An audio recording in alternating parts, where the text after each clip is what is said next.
Hi, I'm Warren. I'm John. We live in Birmingham, Alabama. We have two children. One's 13, one's 10. What came to us to the foster care system? We actually met in college 24 years ago. I don't think we talked about kids for probably the first 10 years or so. Our siblings started having kids, and we started the conversation.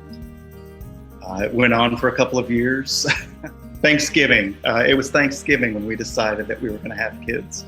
We were driving back from a family get-together with my family, and we had about a 4-hour drive. And over the course of that 4 hours, we talked ourselves into it. So I think prior to that, we had lived about 1,500 miles away from home for about 5 years. So we were probably back home for a couple years. And for the first couple years, there were issues with his siblings and whether we could come or whether we couldn't be around the kids. I think there was an emergency had happened, and we sort of came back together as a family, and we were then able to see them all. And I think it was at that point when just being around all the kids, and they were all 5, 6, 7 years old, it just seemed right. We had looked into some other options. There was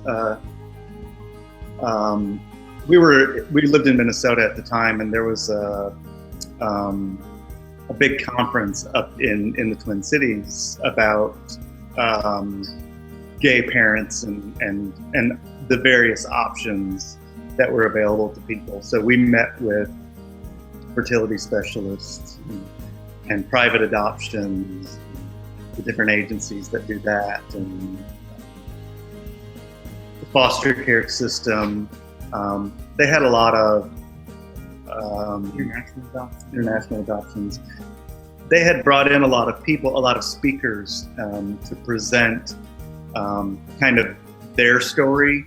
They had people who had been adopted as international adoptions. They had people who'd been adopted through private adoptions and foster care. It gave us a good idea to kind of talk to people who had been through what we had been through, but also what the kids' side of it. So the person that helped us the most was my friend Martin, who was a private school teacher. He dealt with a lot of kids that were in trouble, and he put us. He made us think about foster care through the county as an option. So from there, we went to a meeting they had. I think it was in February of 2003, and it was just come get to know us, see if you're interested. And they told us about the programs and how they did it. And I think we got interested at that point and went in that direction. I don't think after that we considered any other options.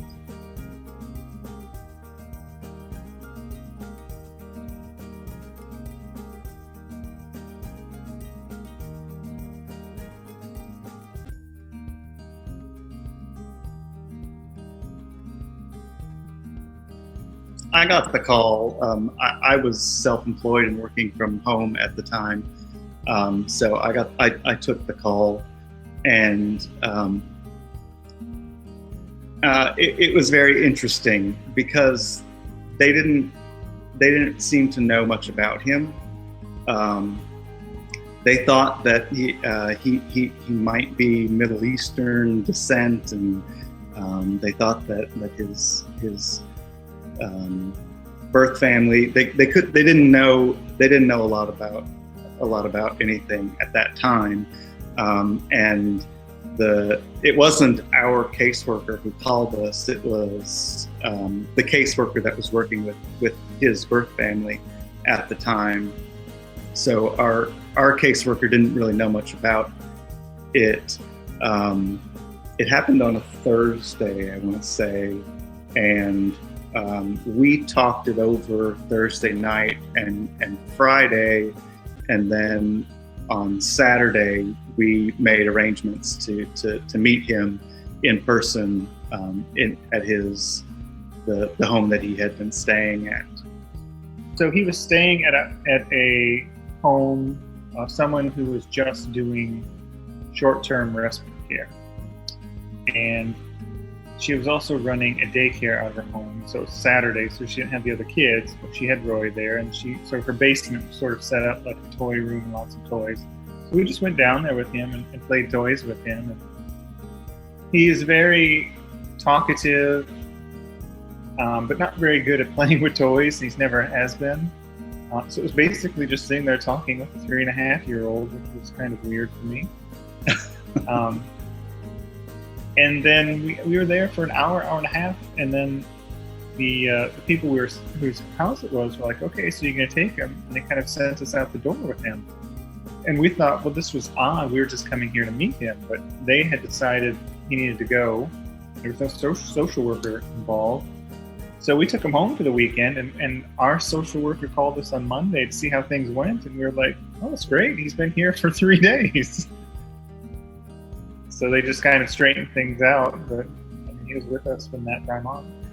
I remember our social worker was confused, and she kind of said, well, I'm going to go talk to some other social workers. And I think she probably called his caseworker, and they confabbed about it. And I think the reality was the person he was with didn't want him. And like every county, they're shorthanded. So they accepted the fact that he was with us, even though that probably would have been their first bet. But he worked out fine. There were no major issues or anything. Yeah, I mean, he was in our age range, and I don't think it would have been a stretch for them to have eventually tried to place him with us. It just kind of happened rather oddly, I think, for everyone involved. And so Jody called us on Monday to see how it had gone. And I remember it was maybe Wednesday or Thursday of that week. We were in her office signing the paperwork to make it a legitimate placement. Minnesota had a slightly different program as part of their foster care system called concurrent planning, where they are trying to get the child reunited with the birth parent, but at the same time they're building up Plan B. So that was the program that he had fallen into. So we were foster parents.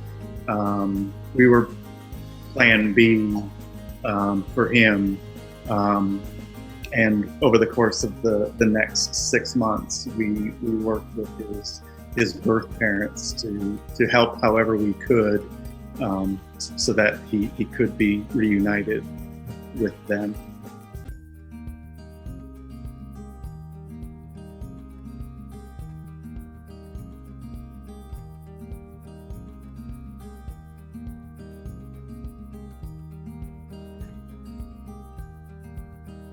At that point, we were having fairly regular meetings with our caseworker, and she, during one of those meetings, said, we're moving on to Plan B. How do you guys feel about being his forever home? And it basically, I remember that conversation, and it was basically them asking, "Are you still up for it?" Right. Or having been with him for this year, have you decided maybe to let someone else have the opportunity? So they were just double checking with us, but it was always our intention to adopt. It was heck yeah. We didn't have to think about it at that point.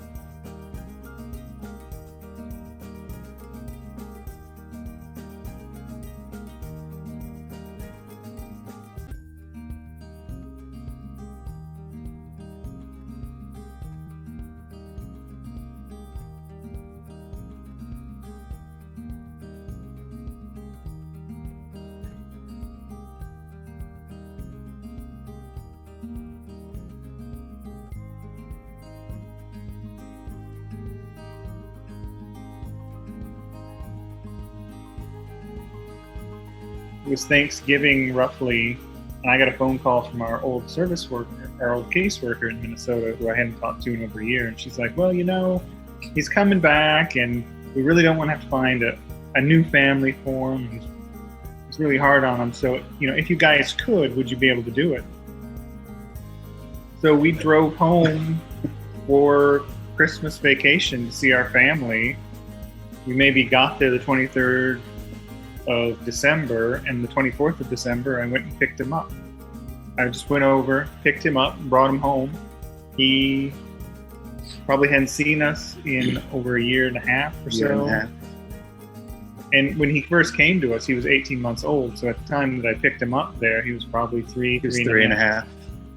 I don't know that he even remembered us at all, but he wasn't a problem. The foster family that he was with had some pictures of us that we had sent to our caseworker. So they had shown him some of these pictures when they knew that the placement was falling apart there.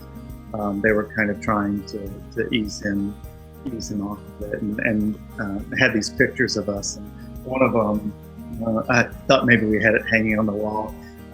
He was at our house, and it was his second birthday party, and there's a picture of him with a birthday cake in front of him, and his face is just like pure ecstasy. And he's looking at this cake like, get in my belly.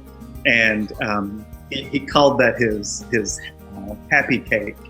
So he had this picture, and one of us is in the background of the picture. So in his happy cake picture, he had a picture of one of us. We were back in Minnesota for about a week, and we had that initial visit with him on Christmas Eve. And by the time we were ready to leave and drive back to Alabama, they had him back in our family. They had signed all the paperwork and everything to make us his foster parents again, and they wanted him to drive back to Alabama with us. So we had driven up there, kind of a similar story to Roy at 3.5. We had driven up there thinking that we were just going to visit with him, and ended up driving.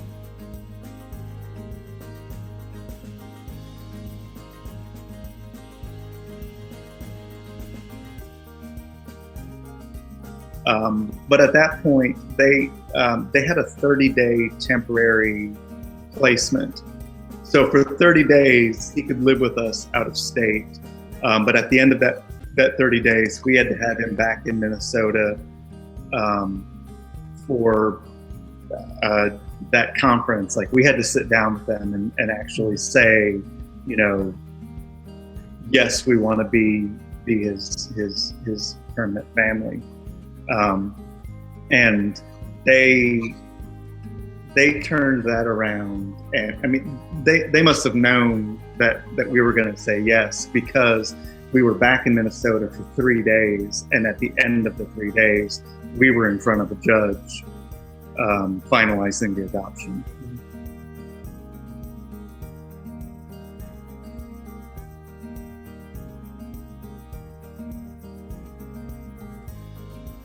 Well, I think we understood from working with both sets of birth parents how critical their role is in the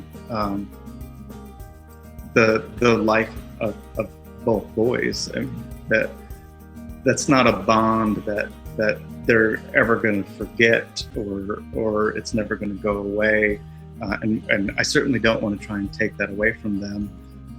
We were always open to it as long as it was in their best interest. As long as it was in the best interest of the boys, that they could maintain contact with their birth parents. And with Roy, she had a rough spell when she lost custody of him. And it was probably 4 or 5 years before we heard from her again. And she contacted us, and we spent a lot of time on the phone with her, and letters and emails and everything, to make sure that she understood how difficult those last 5 years had been on him, because he went from, contact with his birth mom on a weekly basis to she's completely out of the picture and nobody knows where she is. So we wanted her to understand that if she did make contact with him again, that it was going to be permanent contact, and that she wasn't going to just come in and out of his life at will. And she's been very good since then. It's been interesting to see his growth, I think, with that contact. As he gets older, he's kind of holding her a little more accountable for things that he remembers that she did, and also, kind of making her live up to it and be honest with him, and he asks her some really tough questions. I'm very proud of both of them for the way that they handle it.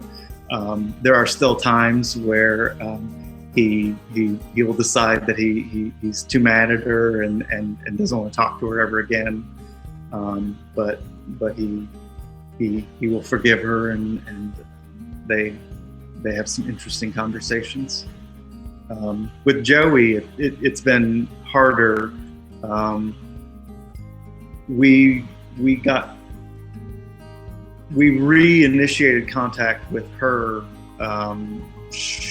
maybe 2 years after the adoption was finalized, but it's strictly been through our caseworker up until about a year ago, when we actually exchanged email addresses with her, so she knows now where he is and that he's with us.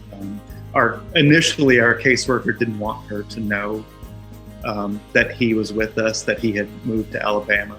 So she was kind of the go-between. We would send her letters and she would pass them on to the birth mom, and the birth mom would send her letters and she would pass them on to us. And now Joey's got his own email address, and we'll email her questions, and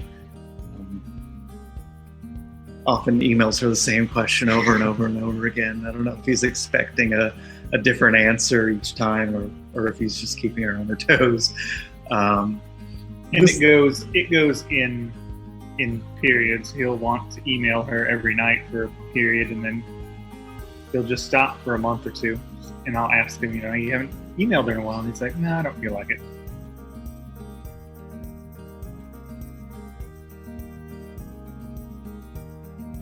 Yeah, very active, very, very stinky teenage boys.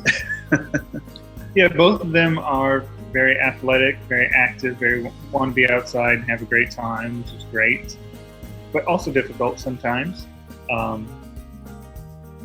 And being dads down here, I mean, it may be the fact that we live in a very somewhat nice suburb for it. I'm sure there are lots and lots of communities in Alabama that would just be scary to deal with it. But for the most part, it's been fine here.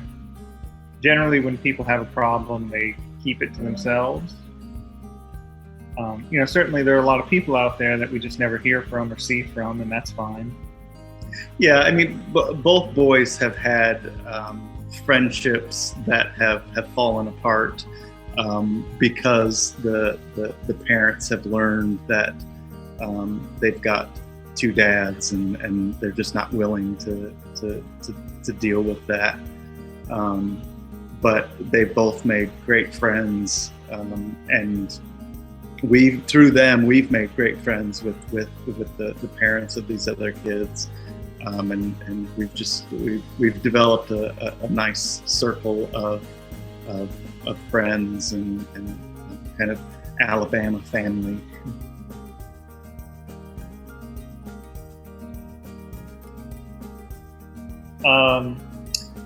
It's complicated.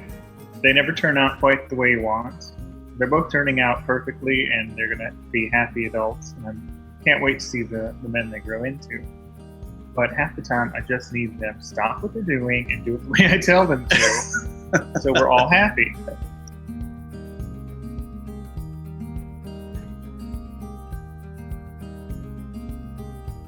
Well, I would summarize it all down into one word: wonderment. They amaze me every single day, and like John said, I look forward to the men that they will grow into.